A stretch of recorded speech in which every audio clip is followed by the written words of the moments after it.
How much of the human brain do you think we understand? I think we're at a weird moment in the history of neuroscience in the sense that um, there's a there. I feel like we understand a lot about the brain at a very high level, but a very coarse level. When you say high level, what are you thinking? Are you thinking functional? Are you thinking Yeah. structurally? So, in other words, what is the brain for? What kinds of computation does the brain do? What kinds of behaviors would we have to explain if we were going to look down at the mechanistic level? And at that level, I feel like we understand much, much more about the brain than we did when I was in high school. But it's almost like we're seeing it through a fog. It's only at a very coarse level. We don't really understand what the neuronal mechanisms are that underlie these computations. We've gotten better at saying, what are the functions that the brain is computing that we would have to understand, if we were going to get down to the neuronal level. And at the other end of the spectrum, we in the last few years, incredible progress has been made in terms of technologies that allow us to see, actually literally see in some cases, what's going on at the single unit level, even the dendritic level. And then there's this yawning gap in between. Oh, that's interesting. So at the high level, so that's almost like cognitive science level. Yeah. And then at the neuronal level, that's neurobiology and neuroscience. Yeah. Just studying single neurons, the synaptic connections and all the dopamine, all the kind of neurotransmitters. One blanket statement I should probably make is that as I've gotten older, I have become more and more reluctant to make a distinction between psychology and neuroscience. To me, the point of neuroscience is to study what the brain is for.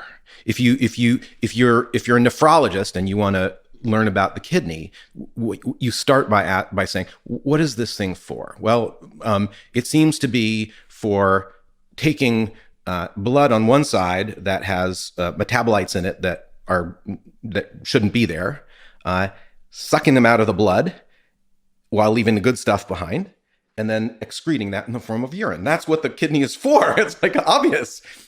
So the rest of the work is deciding how it does that.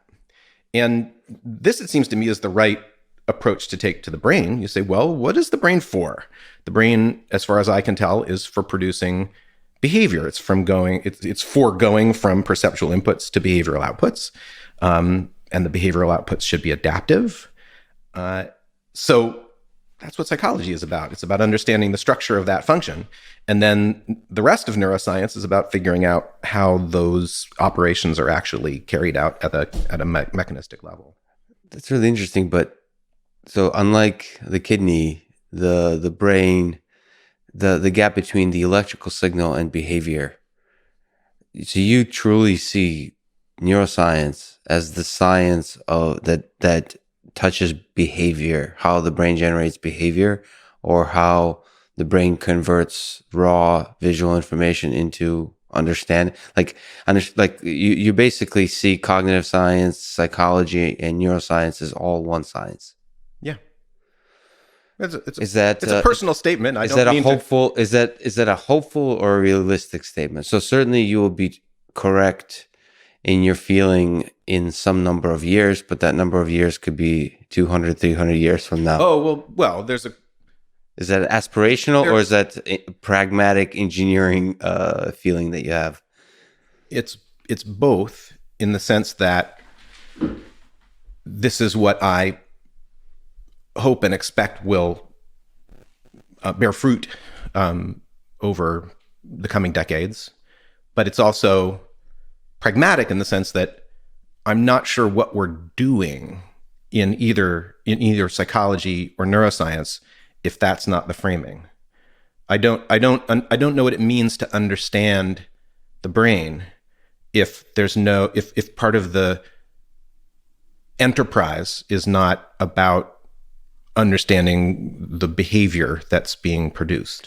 I mean, yeah, but I would compare it to maybe astronomers looking at the movement of the planets and the stars, and without any interest of the underlying physics, right?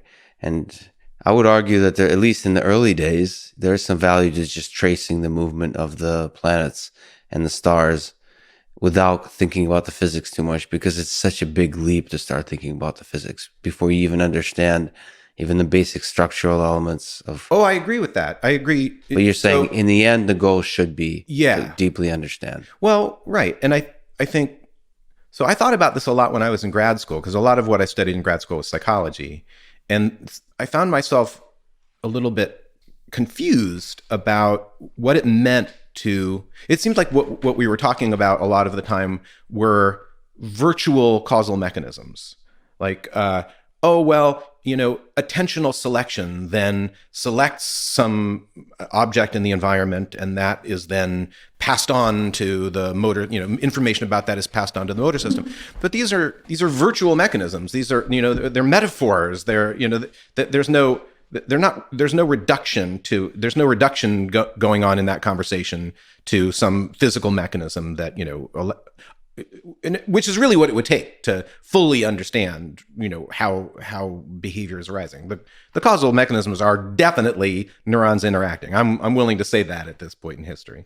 So in psychology, at least for me personally, there was this strange insecurity about trafficking in these metaphors, which were supposed to explain the function of the mind.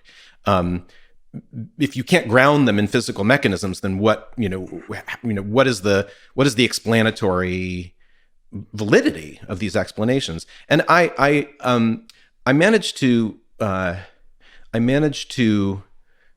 soothe my own nerves by thinking about the history of genetics research. So I'm very far from being an expert on the history of this field, but I know enough to say that Mendelian genetics preceded Watson and Crick, and so there was a significant period of time during which people were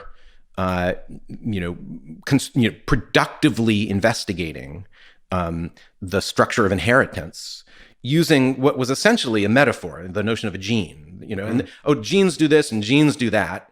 But, where are the genes? They're sort of an explanatory thing that we made up. And we ascribe to them these causal properties. Oh, there's a dominant, there's the recessive, and then they recombine it. And then later there was a kind of blank there that was filled in with a physical mechanism. That connection was made. But it was worth having that metaphor, because that gave us a good sense of what kind of causal mechanism we were looking for. Right? And the fundamental metaphor of cognition, you said, is the interaction of neurons. Is that what is the metaphor? No. The metaphor, the metaphors we use in cognitive psychology are things like attention, the way that memory works. I retrieve something from memory, right? A memory retrieval occurs. What is that?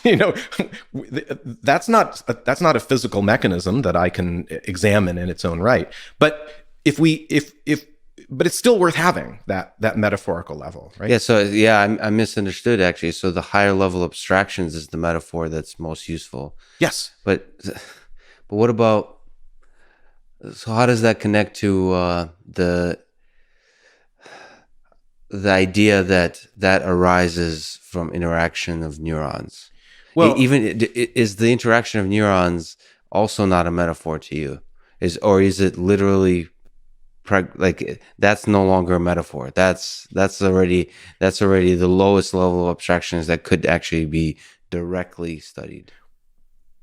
Well, I'm hesitating because I think what I want to say could end up being controversial.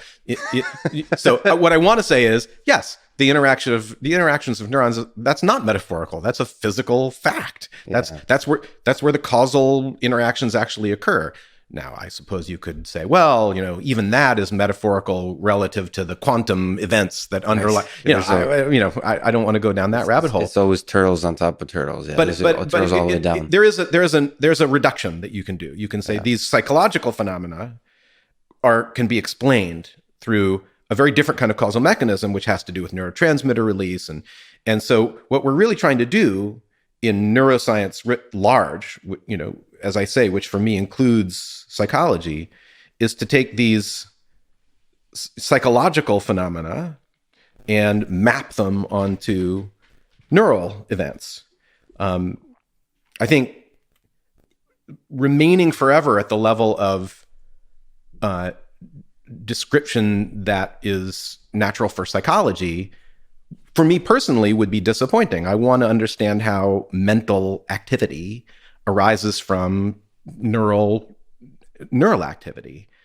But the converse is also true. Studying neural activity without any sense of what you're trying to explain, to me feels like at best groping around, at random.